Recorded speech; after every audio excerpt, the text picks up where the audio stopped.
2025 நம்ம பஜாஜோட NS 160 already NS 125 video பார்த்துருப்பீங்க. அதை தொடர்ந்து இதெல்லாம் NS 160 இந்த வண்டி வாங்கலாமா வேண்டாமான்றத ப்ரோ அண்ட் கான்ஸ் எக்ஸ்பிளைன் பண்ண போறோம். சரி வாங்க வீடியோக்குள்ள போகலாம். NS சீரீஸ்ல இது NS 160 ஆல்ரெடி 125 பண்ணிட்டோம், 200 பார்த்துட்டோம். இந்த N160 NS 160யோட இன்ஜின் செட்டப் பார்த்தீங்கன்னா 160.3cc 17.03 bhp 9000 rpmலையும் 14.6 Nm டார்க்கை 7250 rpmலையும் ரிலீஸ் பண்ணோம். நல்ல ஒரு ஆல்ரவுண்டர் பைக்ல இதை நான் ஆட் பண்ணியிருப்பேன். அதுக்கான ரீசன் உங்களுக்கு ப்ரோ அண்ட் கான்ஸ்லேயே தெரியும். இந்த வண்டியில பர்ஃபார்மன்ஸ் வைஸ் உண்மையாவே நல்லாவே கொடுத்துருக்காங்கன்னு சொல்லலாம். இதுல நான் லாங் டிரைவுமே ட்ரை பண்ணியிருக்கேன். அதே மாதிரி இந்த வண்டியில ஒரு 100ல க்ரூசிங்கும் பண்ணியிருக்கேன். செகண்ட் டாப் எண்ட் 120 வரைக்கும் நான் ட்ரை பண்ணியிருக்கேன். 130மே போகும், நான் 120 வரையும் ட்ரை பண்ணியிருக்கேன். இதுல என்ன அப்படின்னா இதோடைய பர்ஃபார்மன்ஸ் வைஸ் நல்லா இருக்குன்னு சொல்லலாம். 160cc கொடுத்தாலும் பர்ஃபார்மன்ஸ் வைஸ் உண்மையாவே நல்லாவே இருக்கு இந்த பஜாஜோட NS 160. நீங்க லாங் எடுத்துட்டு போறீங்க அப்படின்னா என்னோட ரெக்கமெண்டேஷன் ஒரு 70-80 இந்த ஸ்டேஜ்ல நீங்க க்ரூஸ் பண்ணுங்க இந்த பைக்கை வச்சுட்டு. ஏன் அப்படின்றது நான் உங்களுக்கு நெகட்டிவ் சொல்றப்ப புரியும். நெக்ஸ்ட் இந்த வண்டியோட மைலேஜ். ஆமா, இந்த வண்டியோட பெரிய பிளஸ் இதோடைய மைலேஜ். 160cc தான் உங்களுக்கு இதுல கிக்கர் செட்டப்பும் கொடுத்துருப்பாங்க. ரெண்டாவது இது உங்களுக்கு நிறைய விதத்துல யூஸ் ஆகும். பேட்டரி வந்து ப்ராப்ளம் ஆயிடுச்சுன்னா நீங்க கிக் பண்ணிட்டு எடுத்துட்டு போகலாம். ரொம்ப நாள் கழிச்சு இந்த வண்டியில இப்பதான் நான் கிக்கரையே பாக்குறேன். அதுவும் இல்லாம ஒரு 160cc இவ்வளவு மைலேஜ் தருதே, அதுவும் நம்ம பஜாஜோட அப்படின்றப்போ நல்ல ஒரு இம்ப்ரூவ்மெண்ட் தான். என்ன அப்படின்னா எனக்கு என்ன வந்துச்சு, ஒரு 70 to 80 நீங்க க்ரூஸ் பண்றப்போ எனக்கு ஹைவேல மைலேஜ் வந்து 48 to சில டைம்ல வந்து பாத்தீங்கன்னா 53 கிட்டலாம் தந்துச்சு. உண்மையாவே நல்ல மைலேஜ்னே சொல்லலாம். நீங்க க்ரூசிங்க கண்டினியூவா த்ராட்டல் பண்ணக்கூடாது. நீங்க வந்து எக்கோ மூடில் நீங்க வச்சிருக்க ஸ்பீடில் அதே ஸ்பீடில் க்ரூஸ் பண்ணணும். நல்லா வந்து சடனா முறுக்குவேன் அப்படி இப்படிதான் போவேன், ரேஸ் டிரைவ்லாம் போவேன் அப்படின்னா உங்களுக்கு தாராளமாக 38 இல்லை 41 42 அந்த மாதிரி வந்து கண்டிப்பாக வந்து மைலேஜ் ட்ராப் இருக்கும். ஓட்டுற ரைடருக்கு அதாவது சீட்டோட குஷனிங் நல்லாவே கொடுத்துருக்காங்கன்னு சொல்லலாம். பில்லியனுக்கு எப்படி இருக்குன்றதை நான் நெகட்டிவ்ல சொல்றேன். பட் ரைடர் ஓட்டுறவங்களுக்கு சோலோவா நீங்க ஓட்டுறீங்க, லாங்கெல்லாம் எடுத்துட்டு போறீங்க அப்படின்னா உண்மையாவே அந்த ரைடிங் குவாலிட்டியா இருக்கட்டும், இந்த ஃபிளிக்கபிளா இருக்கட்டும், உண்மையா சூப்பரா இருக்குன்னே சொல்லலாம். அதுல எந்த குறையும் வைக்கல நம்ம பஜாஜோட NS 160. இந்த front look wise LED setup தான் கொடுத்துருக்காங்க. NS 200 தொடர்த்து அதே லுக் தான் சேம் இதுலயும் வந்து உங்களுக்கு காட்டுறாங்க. இந்த லுக் உங்களுக்கு பிடிச்சிருக்கா? ஆல்ரெடி சொன்ன மாதிரி பழைய NSோட டிஜிட்டல் மீட்டரோட லுக் பிடிச்சிருக்கான்றத கீழே கமெண்ட் பண்ணுங்க. லுக் வைஸ் சொல்றப்போ ஆஸ் யூஷுவல் சப்ஜெக்டிவ். ஆனா இந்த வண்டியை நீங்க பாத்துட்டு இருக்கீங்கன்னா மோஸ்ட்லி NS லவரா தான் இருப்பீங்க. NS நல்லாவே இருக்குன்னு சொல்லலாம். லுக் வைஸ் உண்மையாவே நல்லா இருக்கு. நான் வந்து பர்ஃபார்மன்ஸ் வைஸ் எனக்கு மீடியமா வேணும், மைலேஜும் நல்லா இருக்கணும், லாங்குக்கும் செட் ஆகணும்.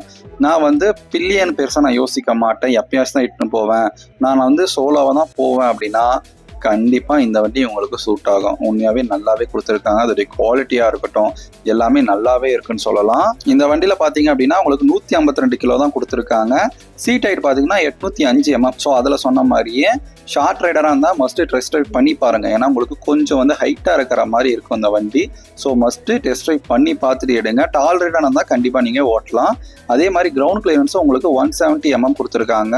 எந்த ஸ்பீட் பிரேக்கர்லயும் கண்டிப்பா தட்டவே இல்லை, சூப்பரா இருக்குன்னு சொல்லலாம். இந்த வண்டியில உங்களுக்கு சேஃப்டி ஃபியூச்சரா டியூவல் சேனல் ABS கொடுத்துருக்காங்க. ஆமா, டியூவல் சேனல் ABS கரெக்டா சூப்பரா இருக்குன்னு சொல்லலாம். பிரேக்கிங்கு அதே மாதிரி டயர் செக்ஷன் எடுத்துக்கிட்டீங்கன்னா உங்களுக்கு 100/80 ஃப்ரண்ட்லையும் பேக்ல பாத்தீங்கன்னா 130/70 கொடுத்துருக்காங்க. இது ஓகேவா இருக்கு. ரோட் கிரிப் எல்லாமே நார்மலா இருக்கு. ரொம்ப ஆஹா ஓகோன்ற அளவுலாம் இல்லை, இருந்தாலும் ரொம்ப வந்து ஒஸ்டாவும் இல்லை. வந்து ஒரு ஆவரேஜ்ல கொடுத்துருக்காங்க. உங்களுக்கு வந்து அந்த ஸ்டைல் லுக்கா இருக்கட்டும், அதோடைய பேட்டர்ன் டயரா இருக்கட்டும், ரெண்டுமே வந்து ஆவரேஜா இருக்குன்னே சொல்லலாம். ப்ரோ அதிகமா சொல்லிட்டே இருக்க, நெகட்டிவே இல்லையா அந்த வண்டியில அப்படின்னா கண்டிப்பா நெகட்டிவ் இருக்கு. இப்போ அதுதான் சொல்ல போறோம். சரி வாங்க நம்ம பஜாஜோட NS 160யோட நெகட்டிவ்குள்ள போவோம். இந்த வண்டியோட ஃபர்ஸ்ட் நெகட்டிவ் இதோடைய ஆயில் லீக்கேஜ். ஆமா, கண்டிப்பா இந்த வண்டிக்கு ஆயில் லீக்கேஜ்ன்ற ப்ராப்ளம் இன்னைக்கு வரைக்கும் இந்த தான் இருக்கு. நீங்க யாராச்சும் வந்து NS 160 வச்சுட்டு இருக்கீங்க அப்படின்னா உங்க வண்டியில அந்த ஆயில் லீக்கேஜ் ப்ராப்ளம் இருக்கா இல்லையான்றதை கமெண்ட் பண்ணுங்க. நிறைய கஸ்டமர் வந்து இந்த இஷ்யூஸை கண்டிப்பா ஃபேஸ் பண்றாங்க, ஆயில் லீக்கேஜ் இஷ்யூவை. ரெண்டாவது பாத்தீங்கன்னா எனக்கு ஹீட்டிங் இஷ்யூ இருக்குன்றீங்க. ஆக்சுவலா இது ஆயில் கூலிங் தான் கொடுத்துருக்காங்க இந்த சிஸ்டம். ஹீட் எப்படி இருக்கு இப்போ வந்து புது வெர்ஷன்ல அப்படியுமே ஹீட் இருக்கு. பட் வந்து ரொம்ப அதிகமாக இருக்கான்னு கேட்டிங்கன்னா அப்படி கிடையாது. ஹீட்டிங்கை உங்களால் ஃபீல் பண்ண முடியும். பட் ரொம்ப அதிகபட்சமாக இருக்குது அப்படின்னா அந்த அளவு கிடையாது. ஹீட்டிங் மேனேஜபிள் தான் கண்டிப்பாக வந்து. பட் அதுவுமே தெரிஞ்சு எடுங்க. என்னடா ஏதோ க்ரூசிங்கை பற்றி சொல்கிறேன், நீ எங்கடா சொல்லலை அப்படின்னா ஆமாம், நீங்கள் லாங் எடுத்துகிட்டு போகிறீங்க அப்படின்னா 80க்குள்ளே க்ரூஸ் பண்ணுங்க. அது ரெக்கமெண்ட் பண்ணுறேன். நீங்கள் 80க்கு மேலே போனீங்கன்னா உங்களுக்கு வைப்ரேஷன் ஸ்டார்ட் ஆக ஆரம்பிக்குது. நீங்கள் 100ல் தொட்டிங்கன்னா நல்லா விசிபிள் ஆகிற அளவு வைப்ரேஷன் இருக்குது. ரெண்டாவது இன்ஜின் ஹீட்டுமே உங்களுக்கு கொஞ்சம் அதிகமாகவே உங்களுக்கு தெரிய ஆரம்பிக்கும். ஸோ அதுக்காக தான் சொல்கிறேன், 80க்குள்ளவே நீங்கள் அந்த க்ரூசிங்கை பார்த்துக்கங்க. அதே மாதிரி மஸ்ட்டு ஹெல்மெட் போட்டு சேஃபாகவே ரைட் பண்ணுங்க, அதை மறந்துடாதீங்க. இந்த வண்டியில் பார்த்தீங்கன்னா இதோடைய சீட்டிங் பார்த்தீங்கன்னா ஜஸ்ட் நீங்கள் அட்ஜஸ்ட் பண்ணி பிள்ளைனை கூட்டிகிட்டு போக முடியும். மற்றபடி ஃபேமிலிக்கு கண்டிப்பாக செட் ஆகுது ஒரு கேள்விக்குறி தான். பட் அட்ஜஸ்ட் பண்ணிவிட்டு யாராச்சும் ஃப்ரெண்ட்ஸ் கூட போகிறதா இருந்தால் போகலாம். இது ஒரு நெகட்டிவ்ல தான் உங்களுக்கு ஃபேமிலி சூட்டுக்கு வரும். நெக்ஸ்ட் இஷ்யூன்னு பார்த்தீங்க அப்படின்னா, இது பஜாஜ் இன்ஜின்னாலே இது ஒரு இஷ்யூவாக சொல்கிறீங்க. பட் நானுமே அதை ஃபீல் பண்ண லைட்டாக. என்னென்னா அதோடைய இன்ஜின் நாய்ஸ். ஆமாம், இன்ஜின் நாய்ஸ் சவுண்ட் கேட்குது. இப்போ புது வேரியண்ட்லையுமே இன்ஜின் நாய்ஸ் கொஞ்ச நாள் ஓட்டினாலே கேட்குது. ரெண்டாவது இப்போ கொஞ்ச நாள் I mean 1 இயர் ஓட்டிட்டீங்க அப்படின்னா அதோடைய பிக்கப் கம்மியாகுதுன்றாங்க. இது பர்டிகுலராக சில பேர் அந்த இஷ்யூஸை ஃபீல் பண்ணுறாங்க. மோஸ்ட் ஆஃப் அந்த இஷ்யூஸ் கிடையாது. இப்போ வண்டியில் எல்லாமே அரெஸ்ட் ஆகிடுச்சு. இருந்தாலும் சில கஸ்டமர் சைட்லேருந்து இதை ஃபீல் பண்ணுறாங்க.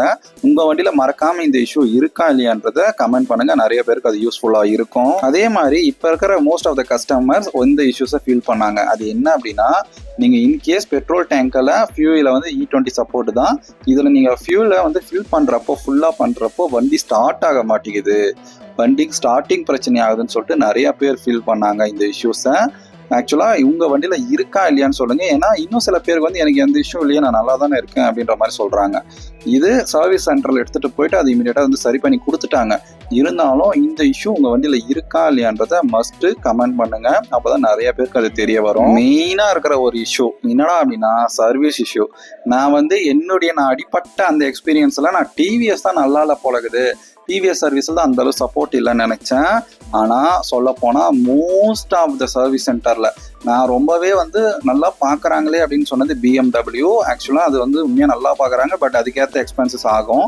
இருந்தாலும் அதுக்கு மற்ற பைக்கெல்லாம் கம்பேர் பண்ணுறப்போ அது பெட்டர். எக்ஸ்பென்சஸ் நம்ம அதே அளவு ஈக்குவலாக தரணும், அது விட்டுருங்க. பட் நம்ம இந்த சர்வீஸ் சென்டரை எடுத்த வரையும் இந்த இஷ்யூஸ் காமனாகவே இருக்குது. நான் நிறைய இடங்களை சொல்லலை, பட் இருந்தாலும் அது மாதிரி இடத்துல பேட் எக்ஸ்பீரியன்ஸ் தான் இருக்குது. சர்வீஸ் சென்டரில் அவங்க பண்ணிட்டேன்னு சொல்லிட்டு அந்த இஷ்யூஸ் சர்வீஸ் எதுவுமே பண்ணாமல் அப்படியே தான் ரிட்டர்ன் தராங்க. இந்த இஷ்யூஸ்க்கு நிறையா சர்வீஸ் சென்டரில் இருக்குது. நான் பஜாஜை மட்டும் சொல்லலை, டிவிஎஸை மட்டும் சொல்லலை, மோஸ்ட் ஆஃப் த ஷோரூமில் இந்த இஷ்யூஸ் இருக்குது. வண்டி என்னதான் நல்லா கொடுத்தாலும் ஒரு சர்வீஸ் நல்லா பண்ணாமல் கொடுத்தாங்க அப்படின்னா கண்டிப்பாக அது பெரிய இஷ்யூஸில் தான் போய் முடியும்.